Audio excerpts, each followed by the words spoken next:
Hello and welcome to Wait, It Gets Better, the improvisational storytelling podcast, where every week a few friends get together with our ideas and we combine them together for a story that you can listen to week after week.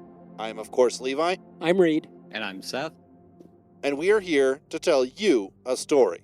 Real quick, guys, if you guys like these stories and want to hear more like them, please check us out. We got lots of episodes. We're also on Twitter at WIGB. Otherwise, you can send us an email with suggestions and comments at Waititgetsbettercast@gmail.com. Just wanted to let you guys know that we have open ears and we're ready to hear. Anyways, what story element did you have, Reed? I have beginning scene. Oh, what a great place to begin. Seth, what do you have? I have author. Oh my gosh, another great place to begin. We could also just maybe start with the B. I have something based on a book I'm reading. So I think that the author should go first. That'll be interesting. Okay, it should go pretty quick here. And so we know, this is the author who is writing the book that we are making the story for. So however this person writes, that's how we have to make the story up. That's understood from everyone? Yep. Okay, I'll do my best. Okay, great. All right. So, Dirk.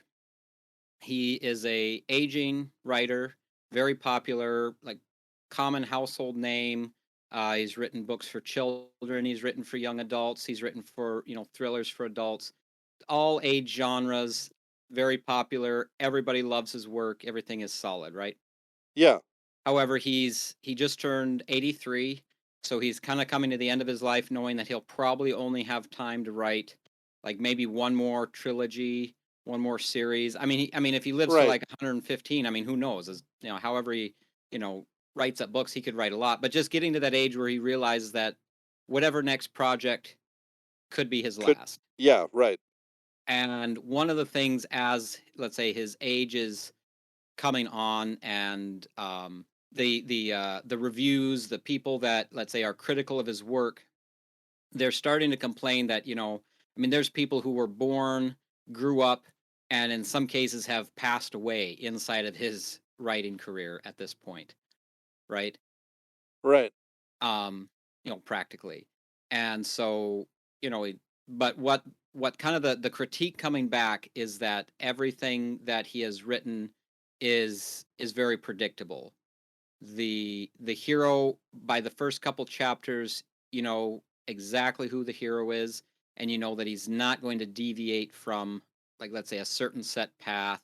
And so almost like being able to read an outcome, because everything is very, let's say, straightforward, and certain characters get very, let's say, protected by plot.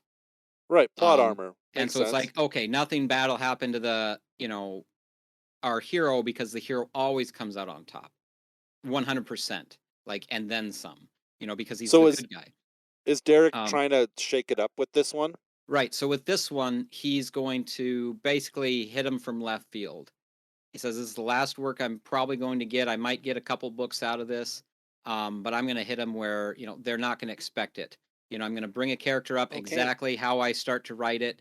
And, he'll either give up and have to pass the torch to someone else, or he'll get corrupted and someone else will have to come and, let's say, come from the sidelines and pull as hard as they can, and, just like, and just really do it so that you can't ever, let's say, rely on, like, almost to make it an entirely suspense that a couple chapters in, let's say, the hero could die, or a major... He pulls a George R.R. Martin, then.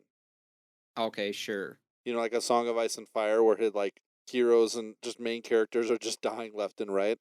Yeah, sure. But on the contrast of that, everything that he's done so far is, all very straightforward and clear cut, like who's the good guys, who's the bad guys, and plot armor for, everything that kind of happens. And so he's kind of, going to lay it all out there and, really kind of shake it up.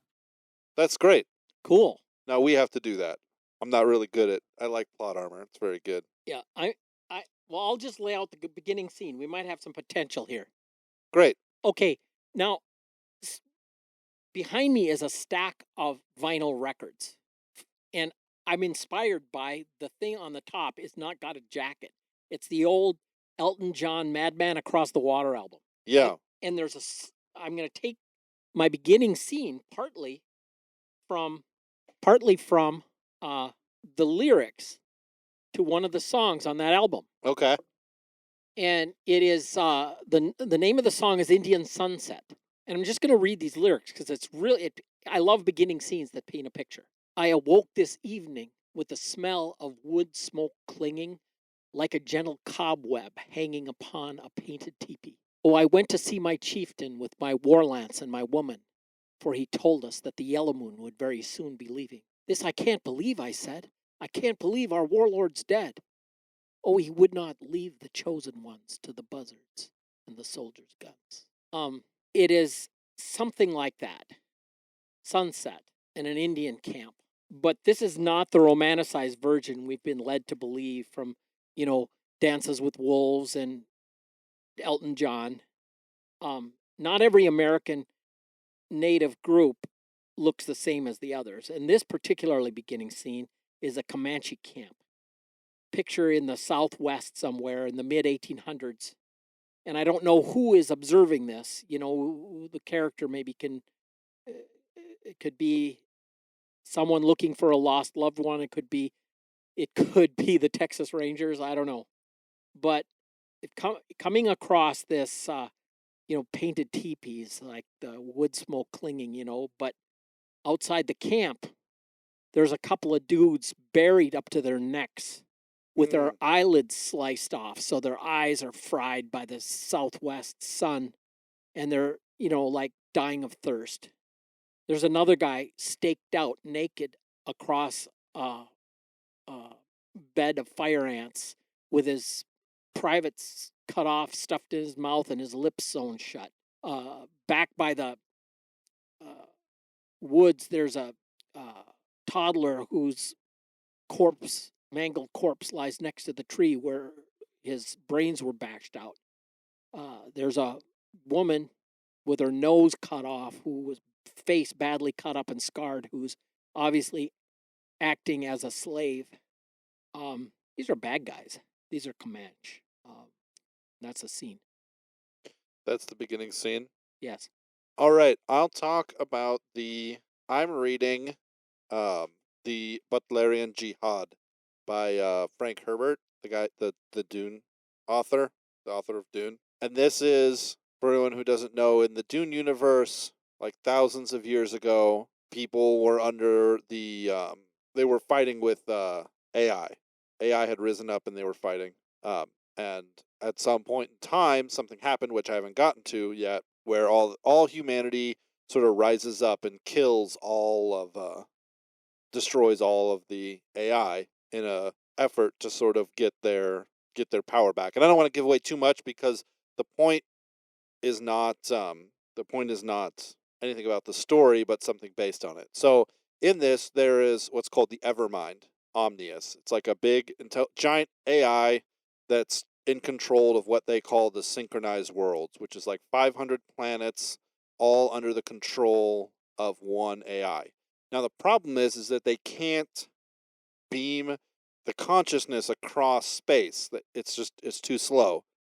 So there's a ship called the Update Ship that travels to every single world on a loop, updating every alliteration of Omnius on that world with the most current data and the most current everything, basically providing an update. And it just is on a constant loop, constantly updating, right? So that's the thing based on the book I'm reading. It's the fact that people require messengers to tell them that something has happened. And if you kill the messenger, you pretty much have gotten away with the thing for all intents and purposes at the beginning, Right. So if you're doing something and scares up and there's a person and you realize that guy's my enemy and he starts to run away and you can kill him, then you've essentially not been found out yet. You're found out for as long as he is still alive and fleeing, So you can actually kind of go for like a long time by just kind of protecting who knows about you or not. Yeah. If it was like going to be futuristic, I was going to have it be like the same kind of thing, except for the fact that, like, you know, there's giant gaping holes in people's understanding and knowledge because no messengers ever come out of this place, you know? Okay. And I imagine that was like kind of a thing in the Old West, that there was just a lot of information they didn't know because people would be dead, you know?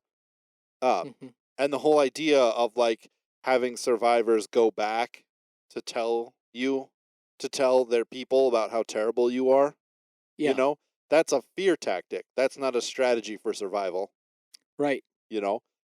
The best thing to do is to remain unnoticed. The second best thing to do is to kill everyone so that they never know your numbers, how many you are, your strategy, or anything. Right. So I hear about this woman who's kind of a slave now. Everyone else is dead, Yeah. and it seems like the Comanche um, uh, made a terrible mistake in keeping her alive. You know, because she's An eyewitness. an eyewitness. She knows how many there are. She knows, you know, their generalized abilities. I imagine that all the people who are dead are people who are related to her or know her. Yes. The child was hers, Yes. probably. I actually picked these incidents out of her eyewitness account. Oh, really? Actual human being who lived Wow. with her nose cut off and her face cut, horribly scarred and disfigured. That's horrifying. It is horrifying. All right. hmm I don't see the problem with doing things that are like historical fiction is I have no idea about that time. I don't know what was going on. You know, I Yeah. don't know what was happening, what was around, what was happening. So you're gonna have to pull the weight on this one, Reed. Okay. Seth, do you have any other world building ideas? Not at the immediate moment, no. Other than like, okay, so are we saying mid 1800s, as in like the 40s to 50s, Yeah. or Yeah. like during, let's say, Not. taking this Yeah. would be like Prior to during Civil War. Okay, so obviously we're probably dealing with, you know, let's say Western expansion. Yeah. Probably after the Alamo and the you know the I and the think, liberation of Texas. yeah, because I think it was like 45 or so. I might be off by a few years, but I think it was like 45, or maybe it was the late 30s that, no, it had to have been in the 40s because I think it was 43 or something was the Alamo, I think so. or I think that 45. sounds So it right. had to be shortly after that that Texas joined. And a good section of that Southwest would have been considered Texas. It wasn't until some of the other states and territories started that Texas gave up, let's say, some of that territory to form Right. parts of Right. Colorado, Arizona, New Mexico.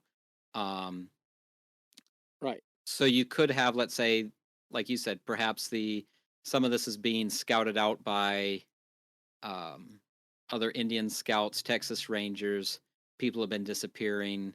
They're trying to find some, let's say, maybe better paths for Western expansion. At this point, I think California, Oregon, and maybe Washington were all states. I know there was, and I think California was. Well, California, you know, became a state shortly after the gold rush was 49. They talk about the Okay. 49ers. The San Francisco 49ers was literally named after they called them the 49ers, the people that came out in 1849 for the gold rush. So, yeah, but So I want to kind of frame this around some great conflict. well, the Mexican War happened, what was that? 1848. It was that stabilized, you know, the boundary between Mexico and the United States in the Southwest. Right. Would that be it? Because I'm thinking part of Derek's mindset with this is hmm not just that he is writing a book, but he's also writing a crescendo. Yeah. You know, it's like he's a sucker for last stands. He's a sucker for last battles, and he's gonna. hmm That's why I was kind of thinking the Alamo because it's kind of a thing. It's really heroic and beautiful, but everyone still dies. Yeah. You know, so he's like, "Well, you fine. You want all of my heroes to die. You guys don't like the way I write. Fine. Well, I'll do the Alamo then, Yeah. so I can still get my hero type people, but everyone still dies. Yeah, but see, then everybody already knows what the Alamo is, and so then everyone's going to go into it expecting, because see, if most people Right. know the Alamo, Right. And maybe that's so what happened at the end of the Alamo? Well, they held on for like a long time. They were expected to just be wiped out and have it be a quick thing, but they just hung on. And at the time, then Colonel Travis, I think it was Sam Houston and company. Travis died at the Alamo, Yeah. but Sam Houston and company, then they used the time to gather their forces. I mean, everybody was pretty far flung. A lot of the Texans were just busy minding their own ranches, and they're like hundreds of miles to cross. Right. And finally, they gathered their troops together and were able to confront Santa Anna at the Battle of San Jacinto, like 2 or 3 years later. I'm not sure. Okay. And that was when that was the end. Yeah. That was the end of the Mexican War. Or that was the end of the liberation of Texas. Oh, okay. And then it was a few years later, there was the people, Mexico wasn't satisfied with this Right. outcome. And then there was a bunch of pushing and shoving, in diplomatic or non-diplomatic ways, depending on how you want to talk about it. And I think was Polk the president? I forget. But they went down and they, kicked butt. The Mexican War. Right. Kind of a war of aggression, I think. It was as close to colonialism as the Americans ever got, as far as I'm concerned. That and the Spanish-American War back in like 1902. It was kind of like a continuation. Yeah. Okay. I'm trying to get a picture in my brain as to how the story will move forward. I can see options for it to be kind of like a spy novel, right? Yeah. Based in the you said 40s. Mm-hmm. It could be primarily to do with the Comanche, you said? Yeah, they were the ones that were actually they were causing a lot of problems both north and south of the border. Right. And they would raid on one side of the border, and then their war party would run across, get across the Rio Grande, and escape the federales from the Mexicans, and then they would Right. raid on the American side. Then they would escape across the Rio Grande, but they were the history of the Comanche. They were started out Wyoming, Montana, and then with the Yeah. pressure from the Sioux and others, they kind of moved south, kind of gradually moved south, and they ended up becoming, taking over a lot of like Apache territory, and but they were a real fierce race, and they were particularly adept at, the Spanish lost a lot of horses, got away, and the whole Mustang, the Western wild horse, they domesticated them, and they became just the Comanche were rivals to Genghis Khan's cavalry. They could fire their bows from horseback at a gallop. I mean, they were incredible. Some people have called the military historians have called them the greatest light cavalry that's ever existed. But that's just the Comanche but they were not nice. Yeah. They were very fierce and cruel in the treatment of the people that they conquered and their captives. And I don't mean to say that they're all bad people, and we should hate all Comanche. I'm sure there were individual noble, the noble savage, right? The individual noble men of character that would rise up and whatnot. But as a culture, it was a bad scene. Well, if we're talking about human nature, it makes, like I was saying, it makes a lot of sense to be as brutal as possible with people that aren't you. Yeah. That's one of the things that are so beautiful about humanity is that we can rise above the innate, I wouldn't say racism, but like the predisposition to sort of value you and the people who look like you. Right. Tribalism. Yeah, above others. Like, Yeah. So hats off to them if they were acting in accordance to evolution or whatever. Yeah. I'm kind of personally drawing a blank on the I'm best way to proceed with this, just because like, I'm trying to figure out where we go from the beginning scene. Do we want to have her escape? Do we want to have her rescued? You yeah, know, I feel like she is the person that is going to tell people about what's coming, So she could be our hero. She could be the hero's sidekick. She could be a lot of things, you know? yeah, I could see her, maybe getting away and then being found by a couple of Texas Rangers just on a scouting mission. That would be one way. Right. Should we cut the episode off right now and bring in some more world building ideas next week to see if we can kind of pump this up a little bit? I feel like we have Yeah, a I think so. really good.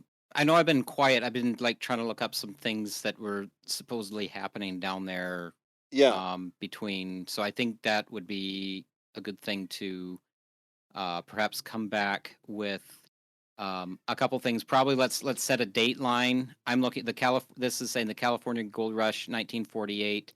Other things you could probably look into to like 1850 was like the Compromise of 1850. I think some of that had to do with how some of New Mexico and Utah and other stuff were being, let's say, divvied up from an what do you call it? An agreement with Mexico to acquire new land, and then Texas being compensated for, losing some of its territory to these others, eminent states or Right. territories. Right. Um, so kind of maybe in that time year we're talking, yeah. Yeah. So probably Let's between come up with a year right now, just so that we have one. I like 1848. Cool. yeah, that works. That'll work. Great. So we'll cut it off here for now, and then draw new elements and think of new ideas and kind of help to lift to move this story along. I like where it's starting out. I think that it's a really great and solid starter. So, ladies and gentlemen, thank you so much for joining us for this week of Wait It Gets Better, the brainstorming episode. If you have any suggestions about what we should do next, let us know at waititgetsbettercast@gmail.com or adding us on Twitter at @getsbettercast. If you thought this episode could use like more fleshing out, maybe we should spend like a couple of hours talking about ideas, I would say just wait. It gets better.